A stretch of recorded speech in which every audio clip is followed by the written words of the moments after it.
Hi అండి, ఎలా ఉన్నారు? బాగున్నారా? బాగుండాలని కోరుకుంటున్నాను. నేను మీ లక్ష్మిని. నేనైతే యాక్చువల్గా ఈ రోజు మధ్యాహ్నం అమావాస్య అయితే వచ్చేస్తుంది. శ్రావణ మాసం అయితే అయిపోతుంది. సో లక్ష్మీ నరసింహస్వామి గుడికి ఇదివరకు వెళ్ళాను, కానీ శ్రావణ మాసం మొత్తంలో ఒకసారి వెళ్దాం అనుకున్న అస్సలు కుదరలేదు. సో పిల్లలు వచ్చేద్దామని అయితే స్టార్ట్ అయ్యాను అనమాట. సో దేవుడి దగ్గర అయితే ఇలా ఉన్నప్పుడు డబ్బులు అయితే చిల్లర డబ్బులు అలా పెడుతూ ఉంటాను. ఎక్కడికైనా టెంపుల్స్కి వెళ్ళినప్పుడు గుడిలో కానుక వేయడానికి వాటికి యూజ్ చేయడం కోసం అయితే అవే తీసుకువెళ్తాను అనమాట. ఆటో అయితే మాట్లాడేసుకుని వెళ్ళిపోతున్నాను. కొండ చిన్న గుట్ట మీద అయితే ఉంటుంది టెంపుల్. యాక్చువల్గా ఇదివరకు మీకు లాంగ్ వీడియో పోస్ట్ చేశాను. ఈ రోజు కూడా మళ్ళీ చేస్తున్నాను.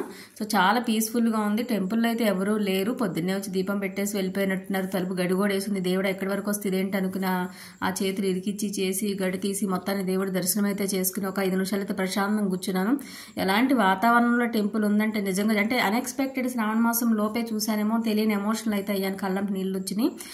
సో చిన్నటికే నేను కొంచెం సెన్సిటివ్ అది అయిపోతూ ఉంటాను అనమాట. ఎలాంటి ఏరియాలో ఉందంటే ఇది నిజంగా మెంటల్ వచ్చి తిక్కలుగా ఉన్న టైంలో ఇలాంటి చోట కనుక ప్రశాంతంగా కూర్చుంటే నిజంగా చాలా రిలీఫ్ అయిపోతాము.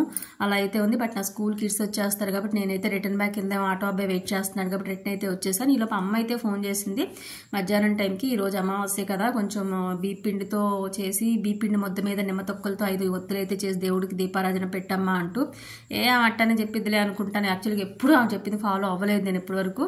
బట్ ఈ రోజు నాకే బుద్ధి పుట్టింది అనమాట. నాకున్న దరిద్రం ఏంటంటే 100 చెప్పినా 1,00,000 చెప్పినా నాకు పుడితేనే నేను చేస్తాను.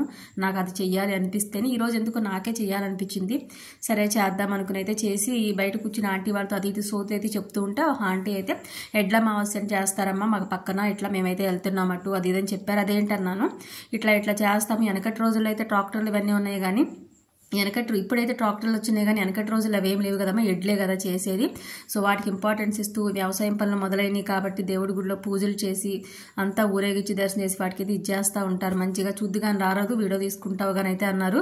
సరే ఒకసారి అదేంటో వెళ్ళి చూద్దాం, ఇంకా నాకు కూడా తెలియదు కదా అని చెప్పి డిఫరెంట్గా అనిపించింది. నిజమే కదా, ఇప్పుడంటే ట్రాక్టర్లు అవి వచ్చినాయి, కానీ వెనకటి రోజుల్లో మా తాతయ్య వాళ్ళకు కూడా ఒక 7-8 జతలు ఎడ్లు అయితే ఉండేది. ఎడ్ల బండితో వ్యవసాయం అంతా కూడా చేసేవాళ్ళు. అవన్నీ నాకు టక్కనైతే రిమైండ్ అయినాయి అనమాట. ఇదైతే మీతో పర్సనల్ బ్లాగ్లో అయితే షేర్ చేసుకుందామని అయితే